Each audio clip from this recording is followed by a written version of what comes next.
Ce bloc de béton, tombé au milieu d'un jardin d'enfants, est un morceau de balcon décroché du 4e étage. Par chance, l'accident n'a pas fait de blessés. Cet architecte, dépêché sur place, détecte rapidement la cause du problème.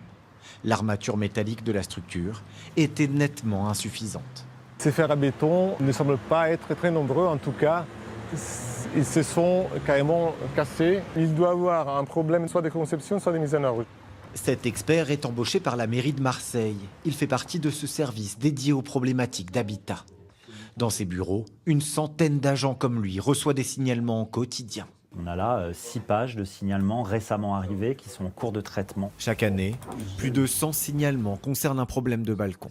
Généralement, plus l'habitat ancien, plus les risques structurels ont des chances d'apparaître, mais néanmoins, ça peut aller très très vite. Et donc on peut avoir des balcons sur du bâti des années 50-60, dont les fers sont rouillés. Dans la ville, en levant un peu le regard, il n'est pas rare d'observer des balcons fissurés ou soutenus par des étais, y compris dans le très touristique quartier du Panier.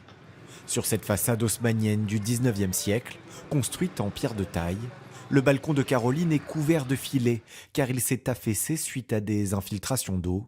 Des morceaux sont déjà tombés sur le trottoir. J'y vais pour étendre mon linge, j'y vais pour arroser mes plantes, mais j'évite de passer du temps de trop.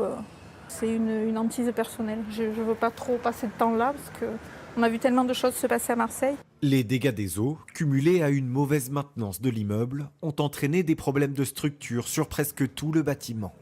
Il fait l'objet d'un arrêté de mise en sécurité. Des travaux très conséquents sont prévus. L'enveloppe globale, là, à l'heure actuelle, se chiffre à 1 500 000. Il y a 2 étages qui ont été évacués, donc les propriétaires bailleurs ne peuvent plus louer. Le premier, le rez-de-chaussée et le second, on nous a autorisés à rester. Le problème des balcons peut concerner aussi des bâtiments bien plus récents, comme ici à Martigues, dans cette cité construite dans les années 70. Le ton est donné dès l'entrée. Un morceau de balcon s'est décroché il y a 2 ans, suite à un mouvement de sol lié à la sécheresse. L'un des bâtiments est en cours de destruction. Les autres tout autour ont été consolidés par des étais ou des agrafes. Cette habitante, qui préfère rester anonyme, vit dans une crainte permanente. Ils nous ont mis ça.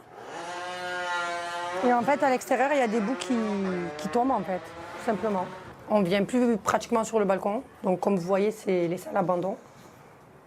Parce qu'on n'a pas confiance, tout simplement. Et avec ça, ça ne nous rassure absolument pas. C'est que du rafistolage.